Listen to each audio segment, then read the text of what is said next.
Hello, everybody, and welcome back to Starcastic Remarks. My name is Ryan Chambers. Starcastic Remarks is the official Dallas Stars podcast of THPN. As always, thank you to DraftKings Sportsbook for being our sponsor, and we appreciate them as always. Did y'all miss me? The Dallas Stars get the win here tonight by a final score of 3-2. Thanks to Wyatt Johnston getting a power play goal. Call it crazy if you've ever heard that before. Nathan Bastian, of all people, coming in for the last two games here with all the injuries and things that the Stars are dealing with. And then, of course, the hero of the evening is Jason Robertson with the overtime goal. We got lots of things here to talk about. There's been a whole month that we have not done a podcast, but while you're here, please consider clicking like and subscribe, hit that notification bell, and so that way you never miss an episode of Starcastic Remarks. So to catch you up on just personal things going on here, everything is fine. It is if I'm being completely honest with you, I did so much last year with the podcast and with how much I was doing for the podcast, not necessarily just all of the graphics and recording content and stuff like that, but just general driving to Stars games and being there at the American Airlines Center and stuff like that. It was a lot. It was honestly a lot, and it was taking away from other parts of my life.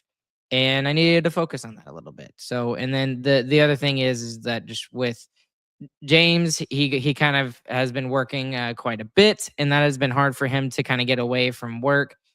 Chris is currently driving out every day to be there for his job. He has to get up early in the morning. So these late night podcasts are just not really an option for him unless he just wants to be basically a zombie in the morning. And, he can't do that. He's got to make a living somehow. And the podcast is not that. So that's why it has just been so hard this year. But I've really appreciate all the loyalty that you guys showed to this show, to us, to all three of us. We really, really, really, really appreciate it. And I don't want to promise you that there's going to be more content, moving forward, and it's going to be, there will be more content moving forward. I'm not going anywhere, and neither are Chris or James, but it is just much harder for us to get together and be able to record episodes for you guys. But my goal is to be here for every single game for the remainder of the regular season, and then obviously in the playoffs we're going to be here the entire time too.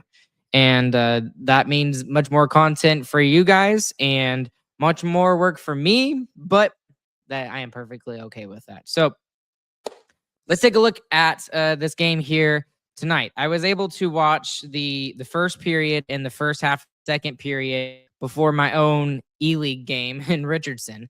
And then I watched / listened to the rest of it after the game. And then on my way home, I was listening to it as well. So I was able to get a good gist of how the game went. There were some players I thought, looked a little off, and I'll get into that here in a second.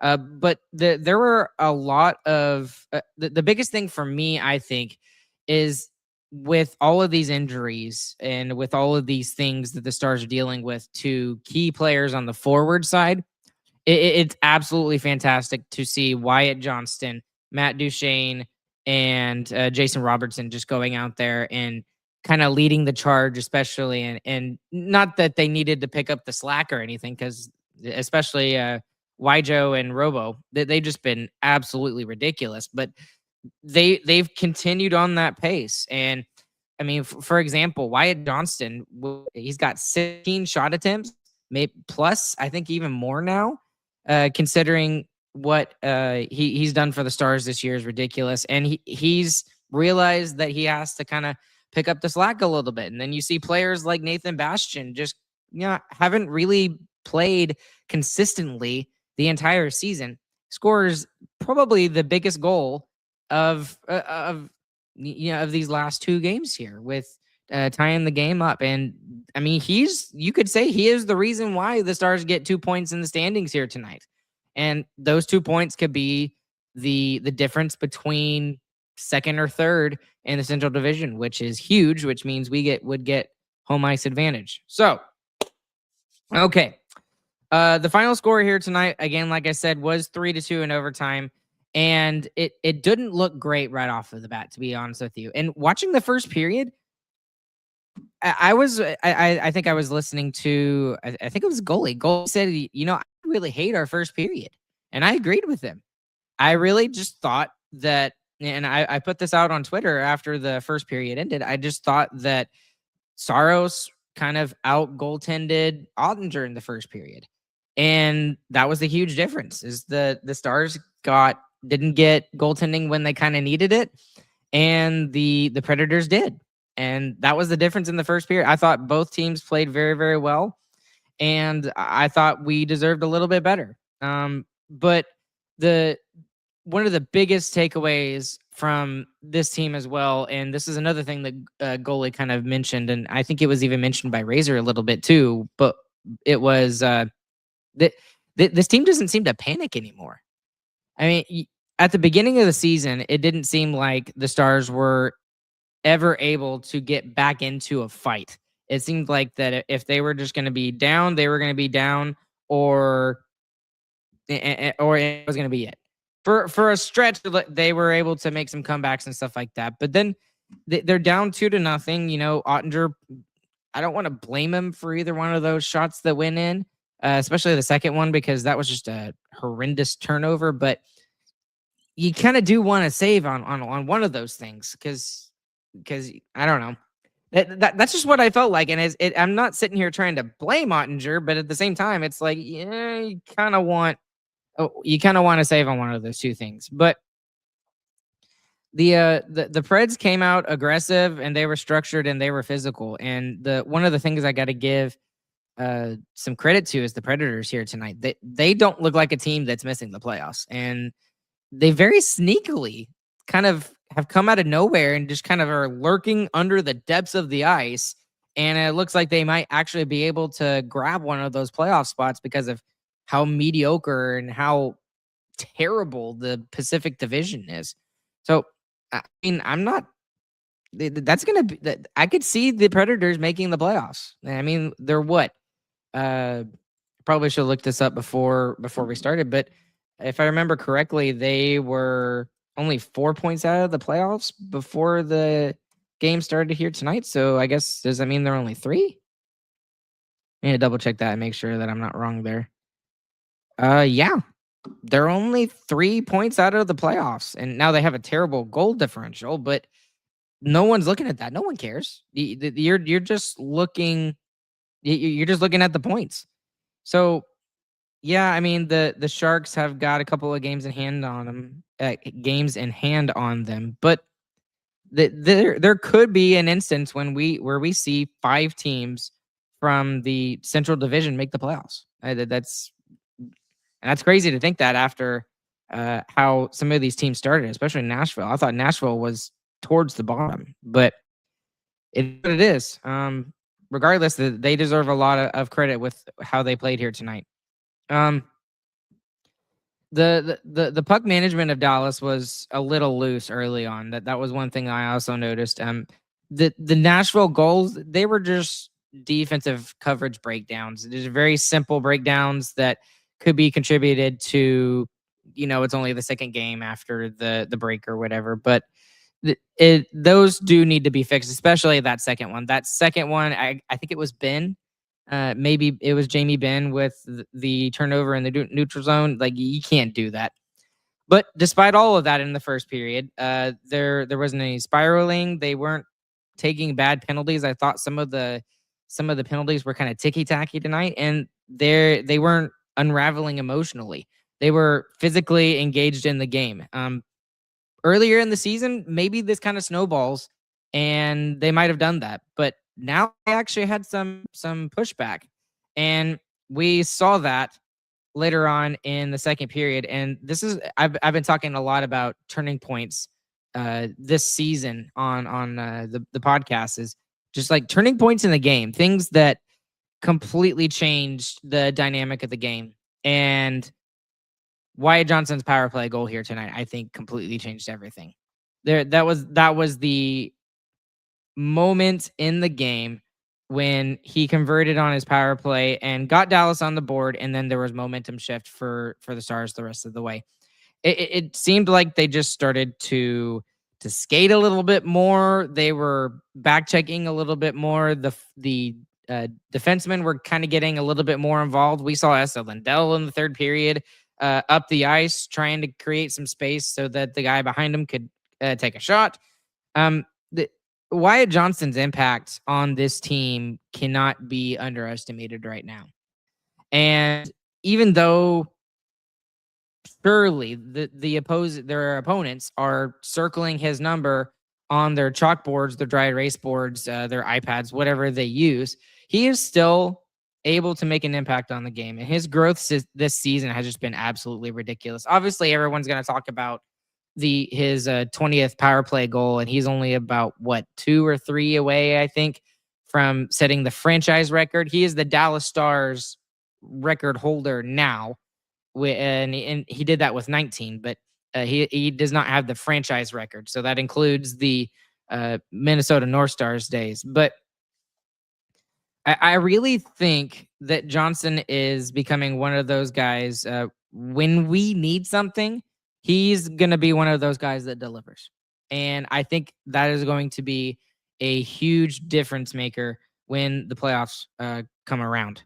He has been everywhere the last games. The game against Seattle on Wednesday, and then here tonight against the Nashville Predators. There were obviously the overtime heroics as well by Jason Robertson, and he seemed kind of quiet here tonight. I don't know if that was maybe just me reading into it a little bit too much, but honestly, he was kind of quiet until he ended it with a minute 47 into overtime, and it wasn't like a scramble goal, and he was just calmly waiting for the puck from Miro. Which, by the way, what was Brady Shea doing? I'm not sure what he was doing on the ice. The only thing I can think of is maybe he was acting for a penalty, I guess, and trying to get a penalty called against Dallas so that Nashville could have but I don't get that. And then at the same time he did that, Stamkos goes for his stick that has fallen on the ice, and then the third guy, I don't even know who it was, Robo beat the third guy to the front of the net, and that was that. It was basically a 2-on-0 to end the game right in front of Saros, and Saros had no chance. So Robo, I'm sure that he is feeling a little bit left out with, of course, not getting to go to Italy and be a part of Team USA with Oettinger. But that's got to be a huge bit of motivation for him moving forward. And, he's been way more consistent this year than I think in years past. He did have a stretch earlier this season where he was a little bit rusty. He looked a little bit off, but dude, has he been really, really good going in the Olympic break. And then even now he's starting to heat back up.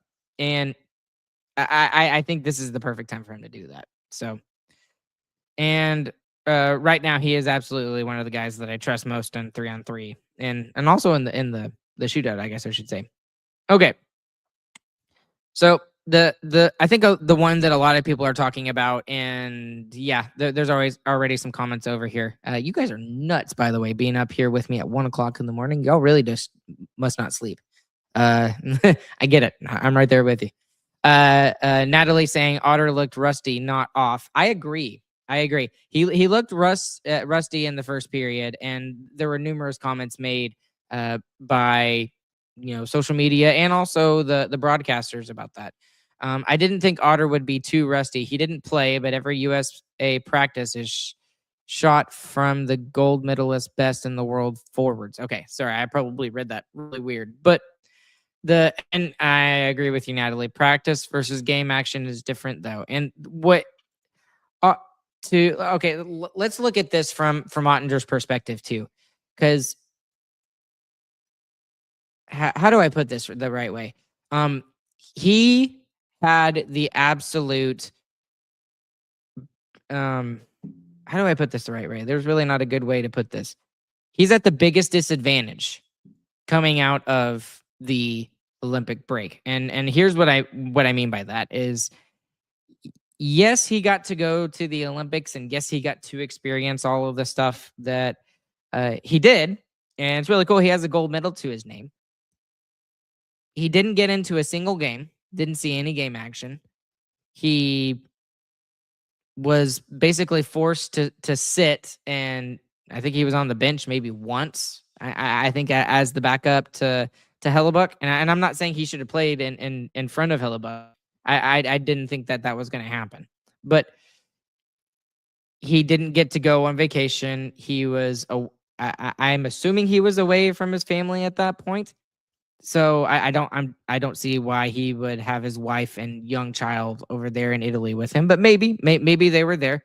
But still, they were out of his comfort zone, right? So he wasn't he wasn't at home. He wasn't on a break or anything. He wasn't at the beach, in I don't know Australia or wherever it's warm right now. He was just he has the absolute he had the absolute worst disadvantage coming out of the Olympic break. But he did make some key saves, especially in the third period and in the overtime. And with a touch of fortune there on the Brady Shea shot right before the Stars won the game. So, but I don't know. I think this was a game that he's going to look at and not take too much out of. I think this is a game that you just kind of you just throw him in there, get used to it, shake off the rust, move on. Don't even look at the footage of this game. That's just the way that I would look at it. But he absolutely stabilized the net after the 2 goals that he gave up. So I hope he's trending upward. And I really hope he starts getting into playoff mode, Jake Oettinger, because that's something that we are definitely going to need from him moving forward. Dallas, obviously, like I said, they've won their 8th win in a row, going all the way back before the Olympic break. And this is only the second time they have done that. The last time they did that was around this time in 2024. And the Stars have a chance to actually beat the record with 9, and they also are within striking distance of the record this year, which is Tampa Bay with 11 wins in a row. So they continue to thrive in these tight games, and a lot of these games have been 1-goal games. Obviously, this one was one tonight, and yes, I know they won in 3-on-3 overtime and stuff like that, but the fact that they feel comfortable playing in tight games is a very good thing if you're looking at it in terms of the playoffs. It is absolutely a playoff skill. And their defensive structure late was much, much stronger moving forward as they went through the game. Nashville didn't get very many clean looks in the third period. And when they did, Oettinger was there and was much, much better. The special teams here tonight was obviously good. That it looked like the Predators were going to have the upper hand, at least early on in the first period. The Stars were able to get their own power play goal, and then the penalty kill kind of held it on after that. And again, I'll throw this one more time out there. Some of those penalties, the refs must be rusty too. Like especially the Harley penalty. I was just like, really? What was I think the description that was used was touch foul. I think by Razor. I agreed with him. I thought that was stupid. And that I think that they would probably like their penalty kill to be a little bit better than where it's at right now. It's still, in the top half of the league, but 11th, you probably want to be that. You probably want that to be a little bit better. The Central Division positioning for the Stars is starting to look like the most important thing for the Stars moving forward. That they keep getting these points. Currently they are second in the Central Division. They are 6 points behind Colorado, and Colorado does have a game in hand. The Stars do have their next game on Friday.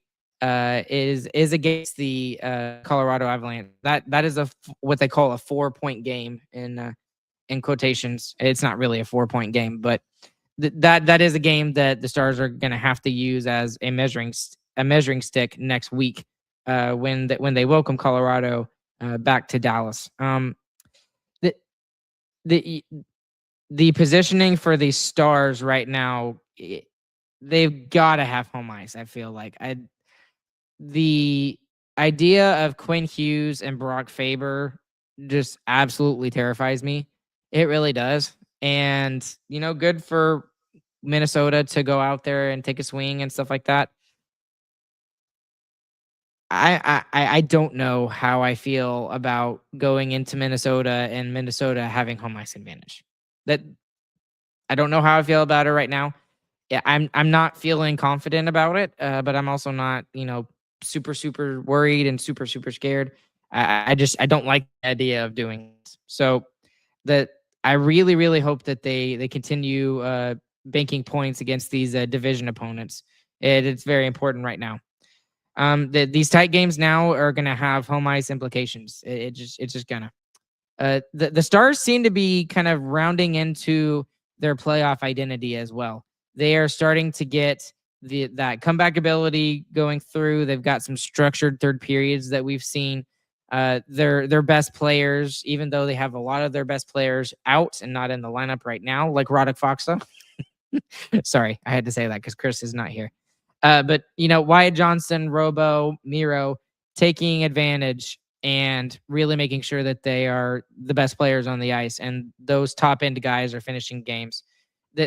And especially the thing that a lot of people are talking about in the chat over here, which again, 8 people, y'all are crazy for being here at 1:00 in the morning. Teflon Breed, CJ 6KO. I love Bichsel's physicality. Yes, and he is an absolute load. I forgot who he absolutely unloaded on, but my goodness, what a hit! And don't forget about Jamie Benn. I think that hit was on Blankenberg. Like, oh my goodness, what a huge hit!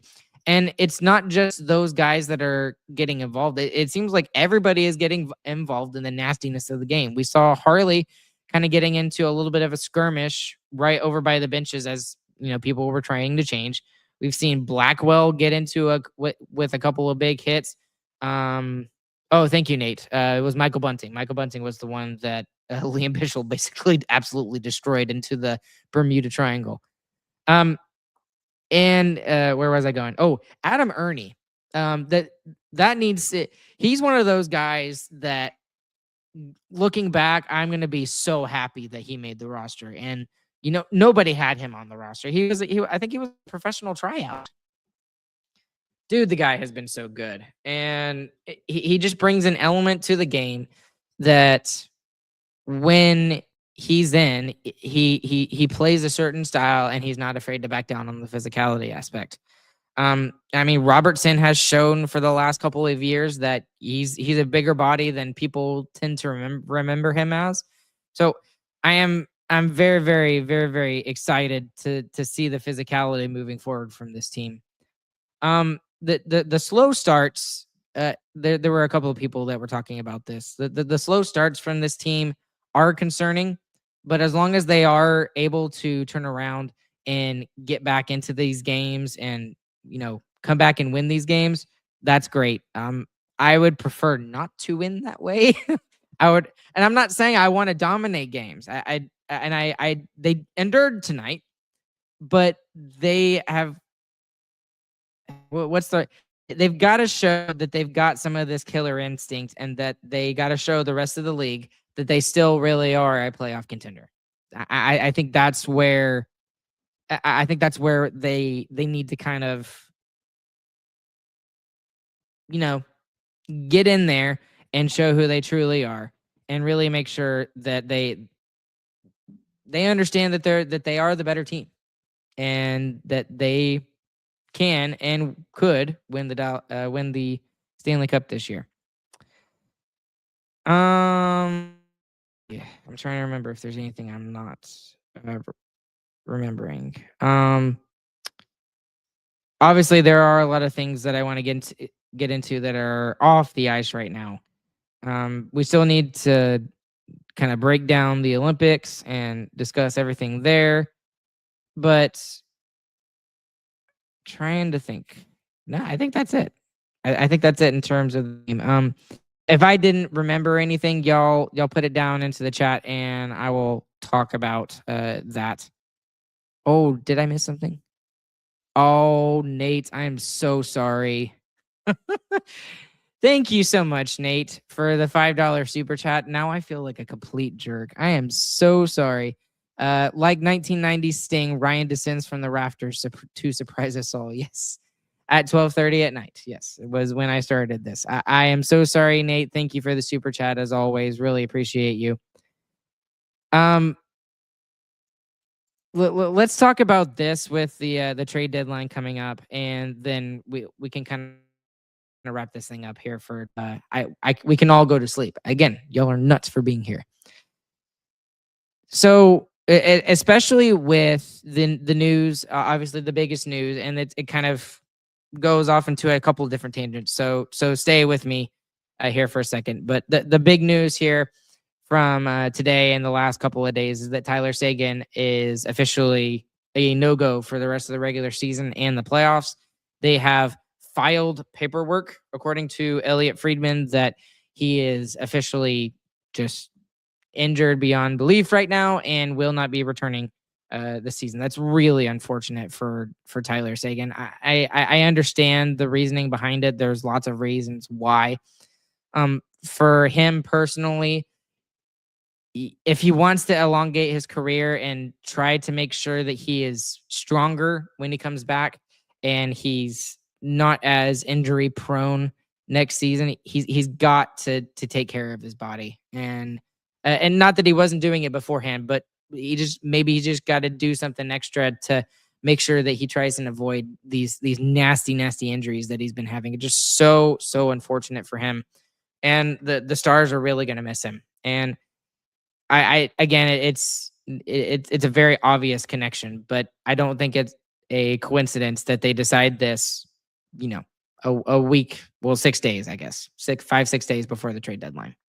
That opens up a tremendous amount of cap space for the Dallas Stars, pretty close to $10 million, and they could basically swing at anything and everything right now. I have no earthly idea what the Stars are looking forward to, but the news that I guess Frank Saravalli was talking about with Tyler Myers and his connection to Dallas and his willingness to come here, I just don't know.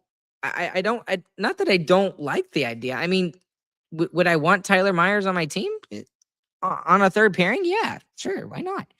I mean, can you imagine I was talking with Zach about this after our game. We sat down and ate some food, and I was just like, can you imagine a third pairing of Liam Bichsel and then a 6'8" Tyler Myers? Oh my gosh. Like, my goodness.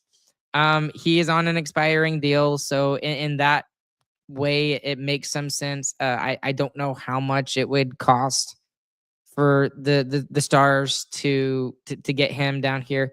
I just, does it help the team? Yes, I think it does help the team, and it adds some depth where you could use it. Obviously, I mean, you could always use more depth going into the playoffs. But the thing that I'm worried about right now is being able to replace the production of Tyler Seguin, and I just don't know if there's anything out there that is. If there's anybody that can possibly replace Tyler Seguin and the stuff that he can do.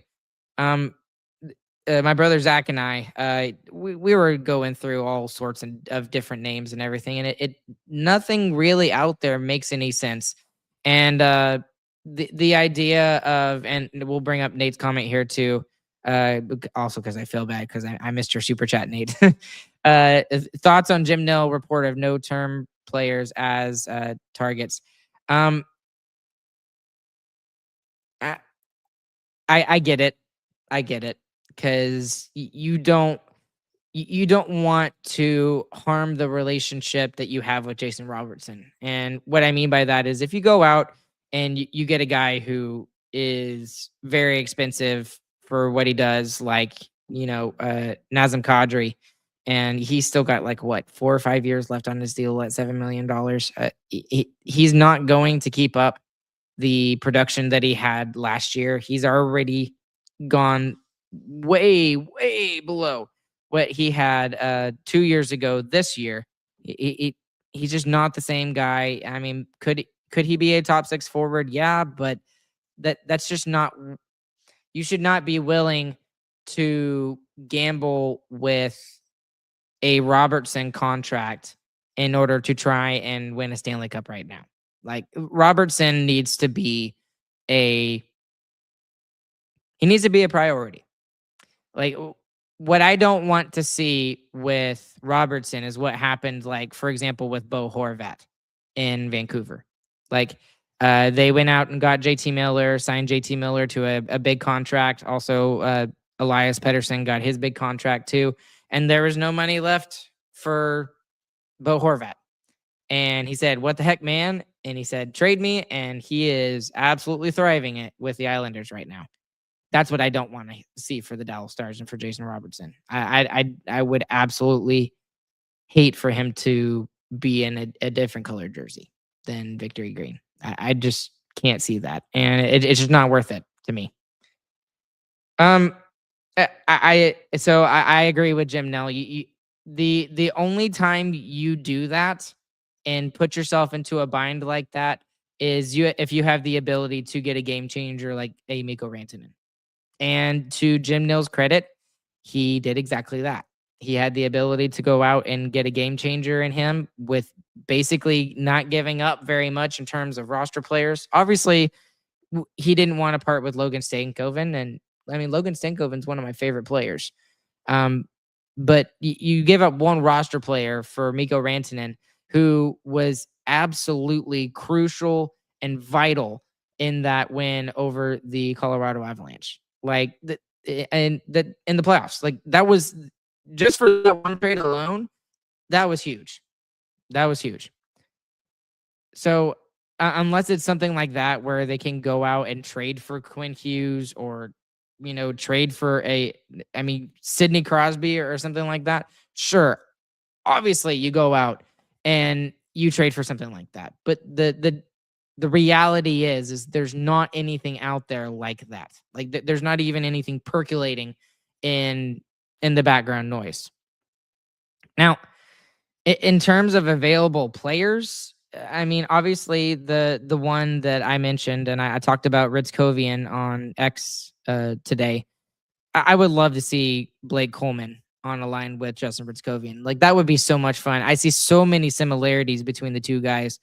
They're roughly the same size. They play the same style. They're both got that grinder-ish game to them. That, they've got those grinder-ish qualities, but they could probably play more of a middle 6 role rather than like a bottom 6 role. Like, I mean, I see the similarities between the two guys. Blake Coleman would make a lot of sense for this team right now in terms of just the Stanley Cup experience that he also brings. That's another reason why Mikko Rantanen was great coming in. I just don't see anybody out there right now that is not on an expiring deal that I think can replace Tyler Seguin. And maybe that's why Jim Nill just kind of threw up his hands in the air. He's just like, well, there's not really anybody out there. I'm sticking to my guns. I'm not going after anybody with term. Tyler Myers doesn't have any term left. He could help out our team. Let's go and get that guy.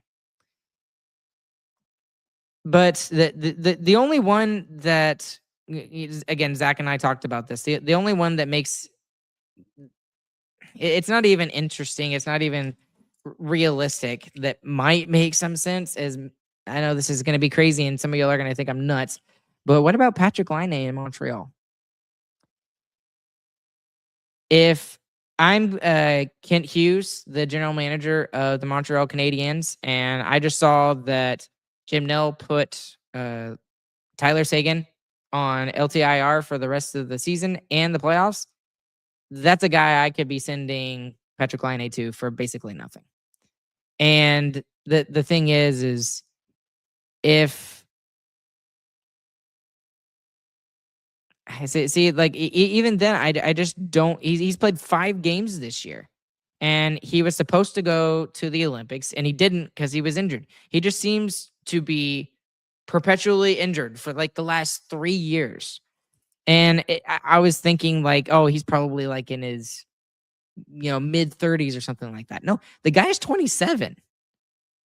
Like there's still could be a lot of miles on Patrik Laine, and it's a guy who in the past has scored 40 goals. I don't think he's gotten to the 50 goal mark, but he's scored 40 goals.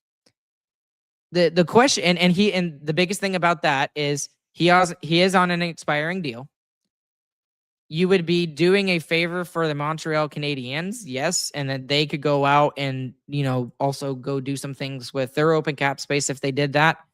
But the other thing is you could get him for pennies on the dollar. I mean, I would be surprised if Patrik Laine is traded. If he is traded, I would be absolutely shocked if they get anything higher than a 4th round pick. Like a 3rd or 4th round pick, that would be my guess. Like if they get a 3rd round pick for Patrik Laine and they don't retain any cap at all, that's great for the Montreal Canadiens. The problem for the Stars is are you willing to bet on that? I don't know. But the thing is there anything else better out there? Any other players that are on expiring deals that would be a better fit? I have no idea. And I don't even know if Patrik Laine is a good fit. So I don't know. That was the only one that when Zach and I were kind of talking back and forth and everything, and if it makes any sense, I mean, there were a couple of other names, but we threw out there, but that was the only one that really kind of made a semblance of sense. So, y'all, let me know your thoughts on that idea on Patrik Laine to Dallas. Is that a possibility? And y'all can tell me how much of an idiot I am in the comment section down below. A couple of people saying over here, Kiefer Sherwood. I like that idea. I just don't know if the Sharks would be willing to part with him. Especially like they are going to be a playoff team next year, 100%. I mean, they're, especially with the way Celebrini has played this year, he has basically put that team on his freaking back and dragged them kicking and screaming to relevance. So they're going to get some calls this year from players who are going to want to come and play with Celebrini. And I just don't see, that's a good word to use, Natalie, is I just don't see how realistic that is to get Kiefer Sherwood. And the other thing about it too is, I mean, the Stars are not going to pay him. He's going to be a true rental, and then he's going to be gone. Unless he is willing to he's demanding $5 million. No, not for Kiefer Sherwood. No, he's having a good season. He's a big hitter, so that would help the Stars aspect in terms of even further kind of dumping down on the physicality aspect. But I just don't see how realistic that is. So, well, I mean, just as realistic as Patrik Laine, right? So, well, it's great to get back into doing this. I will be with you guys once again when the Stars get back on the road. They got 2 games on the West Coast here back to back. I'm really looking forward to those. And I'm looking forward to the Stars moving forward as they march to the playoffs. We are officially in March, everybody. Thank you guys so much for following along with us this evening. Y'all are nuts if y'all were here at 1:20 in the morning. Please make sure you click like and subscribe. You hit that notification bell for all of the latest episodes, and so that way you never miss an episode of Starcastic Remarks. Thank you to DraftKings Sportsbook. Use that promo code THPN the next time you are there. My name is Ryan Chambers. We appreciate you guys so much, and we'll catch you guys on the flip side. We hope you guys have a fantastic morning, afternoon, evening, whenever you guys are listening. Nate, thank you for the $2 super chat. I appreciate it. Good night, everybody.